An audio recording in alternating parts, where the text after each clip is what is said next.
In the quietest hours of the Hidden Leaf Village, a massacre was supposed to unfold. A night drenched in blood, betrayal, and silence. But this time, something changed. Itachi Uchiha stood still at the entrance of his clan's compound. The moonlight hit his face, his Sharingan glowing with the weight of an impossible decision. But instead of drawing his blade, he closed his eyes. What if the Uchiha massacre never happened? What if Itachi chose a different path? This is the story of the twisted AniVerse. The next morning, the Hidden Leaf Village woke to silence. No alarms, no bloodshed, but something was wrong. The ANBU expected a massacre. The elders waited for news, but it never came. Inside the Uchiha compound, life went on, yet tension thickened the air. Fugaku, Itachi's father, noticed the unease in his son's eyes. Did everything go as planned? He asked. Itachi nodded slowly, but inside, he was battling a storm. He had disobeyed the order. Elsewhere, Shui, the one who trusted Itachi most, waited near the Nakano shrine, confused by his friend's silence. At dusk, under the falling leaves of the Nakano shrine, Itachi met with Shui. The silence between them said more than words. "You didn't do it, did you?"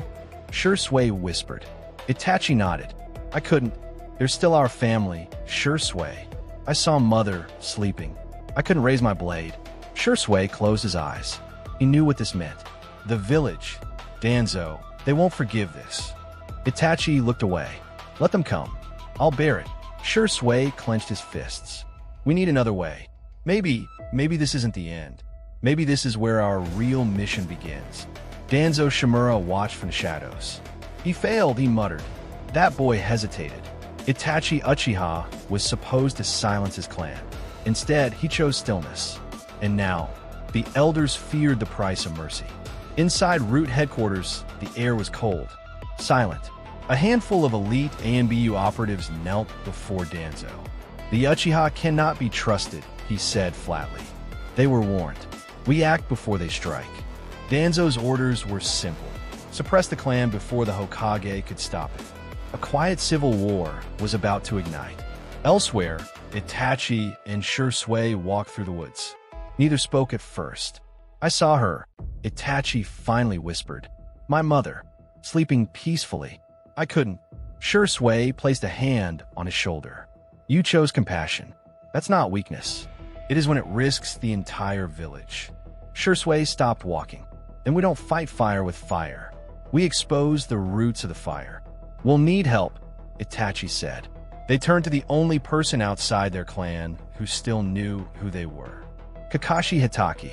While Konoha remained unaware, the three silently built a plan, one that might save the clan and the village at once. But Danzo had already moved. His agents infiltrated the outskirts of the Uchiha district. Silent, deadly. Orders: gather intel. Remove anyone suspicious. And then, they found something they weren't prepared for. A letter, unsigned, placed at the entrance of the Naka Shrine. "We do not seek war, but we will not kneel." The twisted future had begun. Kakashi stared at the scroll in his hand. It was unsigned, yet the handwriting was unmistakable. He read the words again and again. They refused to fall in line, but they refused to spill blood too. "There's another way." He exhaled slowly. Itachi. Kakashi moved through the village, past smiling children and vendors preparing for the night. They had no idea what was coming. At the Hokage's office, Hiruzen listened in silence as Kakashi placed the scroll on his desk. "This changes everything," Kakashi said. But the third's face was grave. "It changes nothing, unless I can stop Danzo." Hiruzen's voice trembled. He had lost control of the elders. They were moving behind his back. Meanwhile, Danzo's forces began executing precision raids. One by one, Uchiha watchmen disappeared. Shui tried to intercept them, but the root were ghosts. Fast, ruthless, silent. At home, Itachi held his young brother close. Sasuke, unaware of the storm outside, smiled up at him. "Will you be Hokage someday in Aizen?" he asked. Itachi swallowed hard. "If there's still a village left." Elsewhere, Shui confronted one of the root squads. Alone, They surrounded him in silence. "I won't let you take this path," Shui said. "This ends here." They attacked all at once. The forest was quiet, too quiet. Shui stood beneath the ancient trees outside the Uchiha district, his breath barely visible in the cold night air. He knew they were near. From the shadows, figures emerged, masked, cloaked in black, eyes like empty glass. Root operatives. They didn't speak. They didn't need to. Shui narrowed his gaze. "You're not welcome here." They surrounded him without a word. 5, then 7, then 10. One blink, and they moved in unison, predators trained to erase history. Shui drew his blade. The silence cracked as metal slid from its sheath. "I won't let you destroy what's left of peace," he said calmly. The first strike came from behind. Shui turned just in time, blocking with the edge of his kunai. Sparks burst. He countered with a spin, forcing 2 root to fall back. But they kept coming, relentless, mechanical. He vanished into a swirl of leaves, body flicker technique, reappeared above them. His Sharingan gleamed red through the dark. "I warned you," he whispered. Then he unleashed the Jinjutsu. In an instant, the world around the root agents shattered. Colors bled, trees bent inward, and gravity twisted sideways. Shui's Jinjutsu was flawless. One by one, the operatives fell to their knees, clutching their heads, lost in a reality not their own. To them, the forest had become a pit of fire. Their teammates had turned into monsters. Their own hands were dripping in blood. But Shui knew he didn't have long. The stronger ones were already breaking the illusion. A kunai grazed his arm, then another. He jumped back, panting. His chakra was thinning. From the treetops, a root commander descended, faster, deadlier. His blade met Shui's midair. Their clash echoed through the forest like thunder. Shui blocked, dodged, countered, every movement surgical. But they were too many. Another blade stabbed through his side. Blood spilled onto the leaves. Still, he stood. "I'm not afraid to die," he whispered. "But I will not die quietly." With one final breath, he made the hand signs. 1, 2, 3. The forest lit up in a crimson glow. Kodo Amitsukami, his ultimate technique. The jutsu struck like lightning through the minds of every root agent. They froze, caught in Shui's ultimate illusion. For a moment, all was still. The forest quiet again. Shui collapsed to one knee, blood trailing from his lips. His vision blurred. One agent remained standing. The commander. He resisted, trembled, and then broke free. Shui looked up as the blade came. A flash of steel, a sharp pain across his chest. He dropped to the ground, but even as his body weakened, his Sharingan still glowed. And in his final breath, he did not scream. He smiled, because he knew Itachi would understand. In the distance, Itachi's eyes widened. He had felt it. A ripple, a surge of chakra. He turned toward the forest, and he ran. Itachi arrived too late. The leaves were still falling. The air still carried the heat of battle. And Shui was lying there. His body was still, but his eyes, his Sharingan, remained open, frozen in time. Itachi dropped to his knees beside him. There were no tears, only silence. In Shui's hand, a single note. It read, "Peace without sacrifice is still peace." Itachi clenched the note in his fist. His breath trembled. No scream, no words, just the cold realization that something inside him had changed forever. He stood up, eyes burning. "This won't be your end," he whispered. "I'll finish what we started." And with that, Itachi vanished into the mist. A new fire burning in his soul. A shadow moving against the will of darkness. The wind carried silence through the Uchiha district. Itachi walked slowly down the main road, his cloak torn, his face unreadable. Children played nearby, unaware. Elders greeted him as he passed. None of them knew what had happened in the forest. None of them knew that Shui was gone. He stopped in front of his family's home. His father, Fugaku, waited at the door, arms crossed. "You disappeared last night," Fugaku said. "I was walking," Itachi replied. A long pause followed. Fugaku's eyes narrowed. "You're hiding something." Again. Inside, Mikoto hugged Sasuke close. The boy looked up from her arms. "Ni-san," Itachi forced a smile. "I'm back." He knelt and ruffled Sasuke's hair, but his eyes were colder than before. Later that night, Itachi sat alone on the roof. His mind raced. His hands still trembled. Everything had changed. Shirsue's last words echoed in his head. Peace without sacrifice is still peace. But what if peace wasn't possible anymore? In the stillness of night, Itachi's mind refused to rest. He knew Danzo wouldn't stop. Shirsue's death was only the beginning. And yet, no one around him suspected a thing. The clan believed negotiations were still happening. The village thought the Uchihas were growing quieter. But Itachi had seen the truth. A storm was building, and it would swallow them all. He could wait. He could obey. Or he could act. At sunrise, Itachi entered the Intelligence Division archives. He had clearance few others possessed. He scanned through files, maps, rotations, movement orders. What he found chilled him. Danzo had doubled the patrols around the Uchiha district. Surveillance teams, relocation plans, target lists. This wasn't prevention.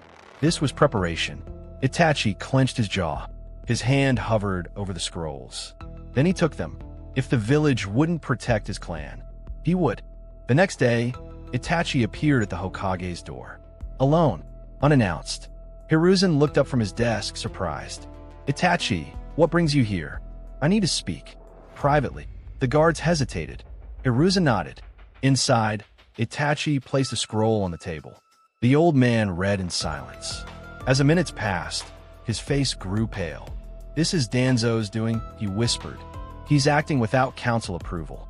Itachi nodded. "And he's preparing for war." Hiruzen leaned back, troubled. "I want peace. But if the clan rises up..." "They won't," Itachi said. "Not if you act now." There was a pause. The kind of pause where futures are decided. Then the Hokage stood. "I'll speak with him directly. Tonight." For the first time in days, Itachi exhaled. There was still hope. That night, the Uchiha elders gathered in secret.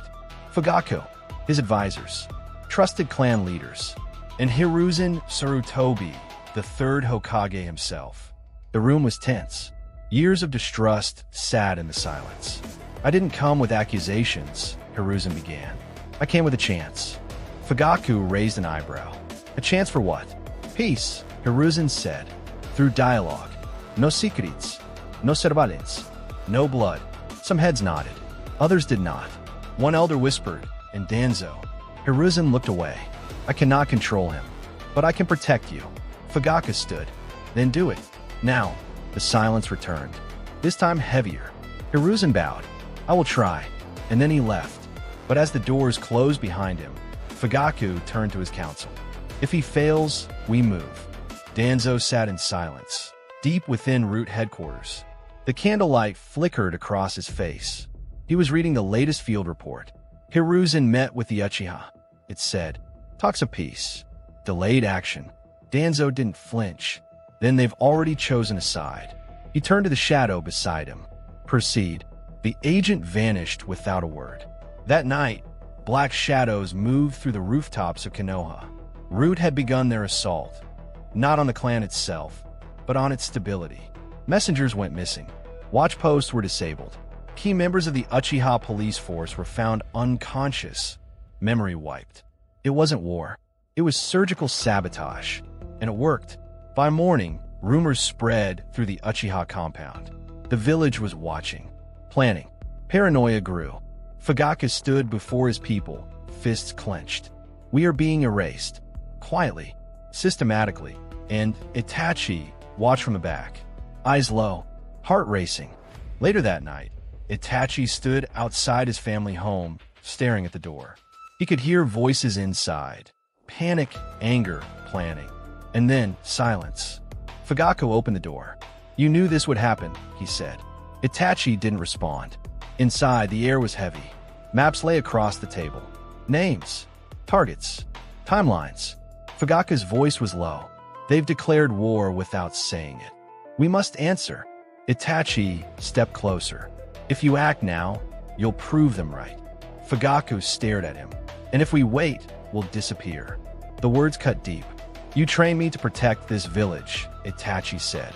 But now I wonder which side I'm protecting it from. Fugaka looked away. For the first time, the great clan leader seemed unsure. I don't want this, he said, but I will not kneel. And with that, the final decision was made. The next morning, Itachi left the compound before dawn. His eyes were tired but clear. He had made his choice. He didn't go to the Hokage. He didn't report to Danzo. Instead, he walked into the forest. There, in a hidden clearing, a single figure waited. A man with long black hair and pale skin. Orochimaru, once a Sannin, now a ghost of the village. Itachi stood before him, unshaken. I'm not here to beg, he said. I'm here to trade. Orochimaru smiled. Trade what, little prodigy? Information, access, secrets. In exchange, I want to know how to stop a war before it begins. Orochimaru laughed. You want to learn from me? It's not about learning, Itachi said. It's about controlling what comes next. Orochimaru's grin widened. Then he nodded.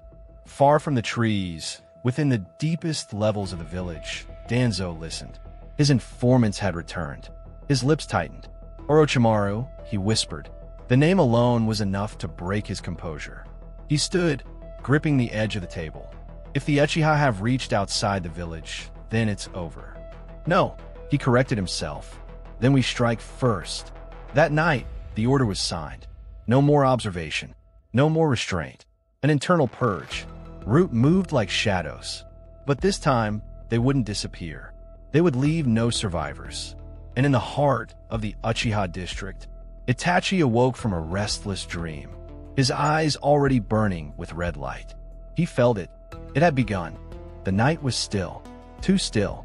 Itachi stood on the roof of his home, eyes scanning the horizon. The wind had stopped. Even the birds had gone quiet. Then it happened. A whistle through the air. A distant crack. He turned just in time to see fire rise in the far corner of the Uchiha district. Another explosion, closer this time. Smoke began to fill the sky. Screams followed. Short. Cut off. Itachi's Sharingan activated instantly. He leapt from the rooftop, cloak trailing behind him. Root had arrived. Not as spies. Not as shadows. But as executioners. They moved like a wave, sweeping through alleys and doors. No warnings. No mercy. Itachi landed in front of a small house already burning. Inside, he could hear a child crying. And above him, 3 Root agents, blades drawn. Without hesitation, Itachi moved. A flicker, he vanished. In the same instant, the 3 Root agents struck. Their blades cut only wind. Itachi reappeared behind them. 2 fell instantly, knocked unconscious before they touched the ground. The 3rd turned to strike, but Itachi grabbed his wrist, twisting it violently. The mask cracked. The man gasped. Itachi didn't wait. He leapt through the flames into the house. Inside, the smoke was thick. He found the child in the corner, shaking, crying alone. He picked him up, wrapped him in his cloak, and ran back through the fire. Outside, more explosions lit the sky. The district was burning. He landed near a group of villagers. Take him. Get out of here. Don't stop running. They obeyed without question, and Itachi turned back toward the flames. Alone. The flames roared louder. Itachi moved through smoke and screams until he stopped. A single figure stood at the heart of the chaos. Unmasked, waiting. The Root commander. He had no name, no emotion, only orders. It's too late, the man said. The Uchiha are finished. Itachi didn't speak. The 2 clashed, faster than the eye could follow. Steel rang. Sparks flew. But the commander was different. Stronger. Faster. Prepared. He blocked Itachi's moves with ease. Countered with deadly precision. You're not here to end us, Itachi said. You're here to steal something. The commander paused. A thin smile broke his silence. We don't need your clan alive, he said. Just your eyes. Itachi's heart pounded. This wasn't war. It was harvest. Itachi didn't hesitate. He activated his Mangekyo Sharingan. The world slowed. His vision narrowed. His chakra surged like fire in his veins. He dodged the commander's next strike barely. Countered with a jutsu so fast, the ground cracked beneath him. But the fight wasn't the end. Not tonight. He threw down a smoke bomb and vanished into the shadows. He had one mission now: protect what remained.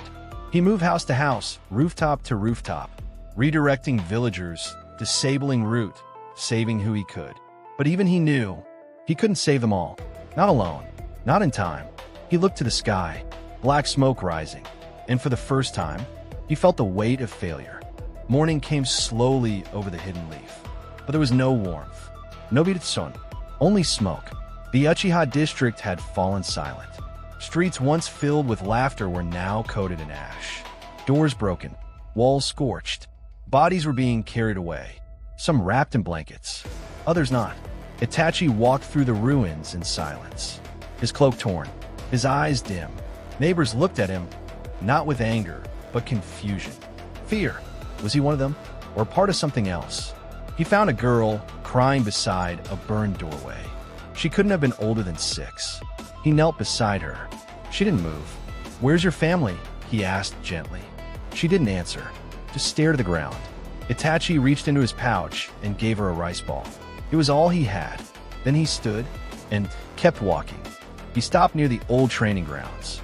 There, among the debris, stood someone he didn't expect. Kakashi. His mask was scorched, his clothes torn, but his eye still sharp. "You weren't at the compound," Kakashi said. "I was everywhere," Itachi replied. "Just not where I needed to be." Kakashi nodded slowly. "This wasn't your doing, but people will say it was." "I know. They'll call you a traitor." "I already am." Silence. Then Kakashi placed a hand on his shoulder. "You did what you could." "No," Itachi said. "I did what I had to." Kakashi didn't argue. There was nothing left to say, only the sound of wind and the smell of ash. At sunset, Itachi returned home. Or what was left of it? The wall stood, but barely. The garden was scorched, the front door half open. Inside, Mikoto sat alone. A single candle lit the room. She didn't look up. She didn't cry. "It was never supposed to be this way," she said quietly. Itachi stepped in, removing his sandals with care, like nothing had changed.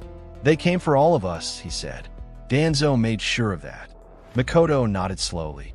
"I know." A pause. "I saw you last night," she said, carrying that child through the fire. Itachi blinked. "I didn't know you were watching." "I always have." She finally looked up. "You protected a stranger, but not your own family." Itachi's hands trembled. He couldn't speak. "I'm not angry," Mikoto whispered. "I just wish it hadn't been you." As Itachi stepped out into the hallway, he heard it. Small footsteps. Sasuke stood there, eyes wide, silent. He didn't run to him, didn't smile, just stared. "It's okay," Itachi said softly. "I'm here." Sasuke shook his head. "I saw you," he whispered. "You were different." Itachi froze. His heart dropped. "You're not the same." The boy turned and walked away. Itachi stood there, unable to move. That sentence cut deeper than any blade. Not the village, not Danzo, not even death, but the look in Sasuke's eyes, as if he had already lost his brother. That was the real wound. Danzo waited in the shadows beneath the Hokage tower. He didn't need guards, not when fear was his armor. Itachi entered without knocking. He didn't bow, didn't speak. Danzo looked up. "You're late," he said. "I was burying what you left behind," Itachi replied. A long pause, then a thin smile. "So dramatic," Danzo whispered. "I want to know why," Itachi said. "Why go this far?" The clan was ready to talk. Danzo stood slowly. "Because peace is not built on talks. It's built on obedience." He walked toward Itachi, every step deliberate. And when obedience fails, fear must follow. Itachi's Sharingan flickered. "You turn my people into a warning." "No," Danzo said, leaning in. "I turned them into a lesson." Itachi stepped forward just once. "Do you think this ends with me staying quiet?" Danzo didn't flinch. "I know it does." "Then you don't know me." Danzo's smile faded. "I know exactly who you are. I've studied you since you were a boy." "You've used me," Itachi said. "You used Shursui. You used the clan." Danzo nodded. "That's what tools are for." Itachi's fists clenched. His voice didn't rise, but it cut deeper than steel. "You don't protect the village. You control it." Danzo tilted his head. "And yet here you are, standing in the dark just like me." He stepped closer. If you were truly different, you'd expose me. You'd burn it all down. Silence. Danzo leaned in. But you won't, because deep down, you're afraid of what that would make you. Itachi looked up, eyes glowing. Not with rage, but with resolve. I'm not like you, he said quietly. I don't hide behind orders. Danzo chuckled. No, you hide behind guilt. Itachi took another step forward. You think I'm afraid of becoming a monster? Danzo raised an eyebrow. I think you already have. Another silence. Then Itachi smiled, cold and slight. If I ever become what you are, he said, I won't warn you first. Danzo's smirk disappeared. Itachi turned his back and walked away. He didn't need to raise his voice. He didn't need to fight, because this war wasn't going to be won with blades. It would be won in the shadows. And Danzo knew it. That night, Itachi didn't go home. He didn't sleep. He stood at the edge of the village, watching the lights flicker like dying stars. Behind him, everything broken. Ahead, everything uncertain. He reached into his cloak and pulled out a scroll. One sure sway had left him. Sealed, untouched. Until now, he opened it. Inside were names, coordinates, secrets, a trail, not of destruction, but of possibility. If Danzo had a network, so would he. This wasn't revenge. It was balance, and Itachi would restore it. Not for the clan, not for the village, but for the truth. No more orders, no more lies, just purpose. Itachi moved through Konoha like a ghost. No uniform, no crest, just shadows. By day, he was invisible. By night, unavoidable. He began quietly. A whisper here, a scroll stolen there. He sent anonymous warnings to Uchiha survivors, rerouted patrols, disabled surveillance nodes without leaving a trace. Danzo noticed, but couldn't prove anything. The village thought he was fading. He was just hiding deeper. He met with an old merchant once tied to sure sway. She passed him a coded ledger. And a name, someone inside Root willing to talk. Itachi said nothing, just nodded. One by one, he was building his own network. Not to start a war, but to stop one before it ever reached the surface again. He waited near the outskirts of the village, in a ruined shrine long forgotten by most. Footsteps echoed. A figure arrived, hooded, cautious. Root didn't send diplomats. You're him, the agent said. The ghost of Uchiha. Itachi didn't respond. He just handed him a scroll. Names, Itachi said, in exchange for silence. The agent hesitated. I could kill you right now. You could try. Another silence. Then the agent took the scroll and nodded. There's a lab, he whispered, hidden under the old archives. They're not just erasing your clan, they're studying it. Itachi's expression didn't change, but his heart did. That same night, Itachi found the entrance beneath the archives. It was sealed with 3 different jutsu barriers. He broke each silently. Inside, the hallway was cold, too clean, too hidden. He walked past empty cells, broken restraints. Then he saw them. Jars, eyes, dozens of them, floating in green fluid, each marked with a clan name. Uchiha, Hyuga, Kagaya. Itachi's breath caught. This wasn't protection. This was collection. He stepped deeper, past files, maps, blueprints, and a name. Not Danzo, Orochimaru. Itachi stood still. The air was heavy. Everything made sense now. Danzo's raids, Orochimaru's exile, Shirsue's death. None of it was random. It was a system, a chain, and Itachi had been part of it all. He closed the scroll, burned in his palm. No more silence, no more waiting. If the roots of the village were poisoned, he'd cut them out, one by one, not with rage, not for revenge, but because someone had to. The entrance wasn't marked. No sign, no vadas, just a pressure in the air, like the building itself didn't want to be found. Itachi stood in front of it, silent, focused. He pressed his palm against the stone wall. A seal revealed itself, faint and red. Root's hidden records vault, known only to 2 people, Danzo and him. He closed his eyes. His chakra shifted, soft, precise. The seal cracked open. He stepped inside. No alarms, no movement, but he knew better. This place was always watching. He walked forward, cloak trailing like smoke. And in that moment, he wasn't a shinobi. He was the consequence. The corridors were lined with silence. Sterile, metallic, watching. Itachi moved like vapor. Every footstep placed with intention. He reached the central hall. 5 paths. 5 traps. He didn't hesitate. He stepped into the third corridor. The walls shifted. Genjutsu, layered and lethal. But his Mangekyo pierced through illusion. He saw the real hallway beneath the lies. At the end, a control node. Chakra lines pulsing through the floor. He formed a single seal. The power grid flickered, then crashed. All cameras, all sensors, gone. Danzo would feel that silence. The archive chamber was deep, a vault carved into the rock itself. Scrolls, files, crystal memory cubes, decades of secrets, centuries of sins. Itachi moved straight to the restricted shelf, the one marked with a clan symbol, crossed out. He opened one scroll, then another. Experiments, harvest dates, gene samples, transplants, and then an empty slot. One scroll missing. It had been removed recently. He traced the dust with his finger. Still warm. Someone else had been here. And they didn't take it to hide it. They took it to use it. A sound. Soft. Deliberate. Not an alarm. A footstep. Itachi turned without drawing a weapon. He already knew. From the shadows emerged a figure. Tall, cloaked with pale hands. Orochimaru, Itachi said. The former Sannin grinned. Funny.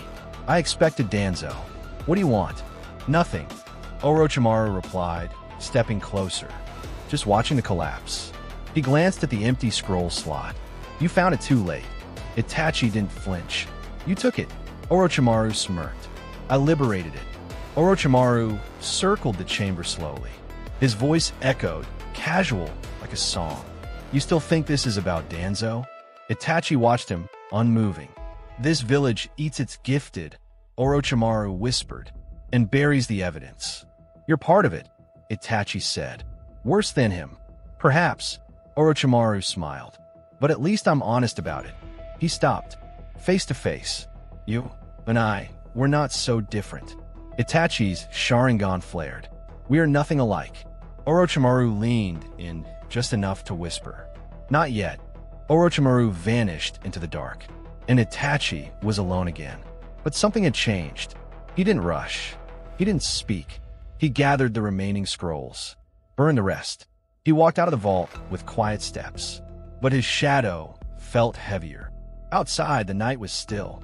Stars above, ash below, and in the silence, Itachi disappeared once more. Not as a ghost, but as a storm waiting to strike.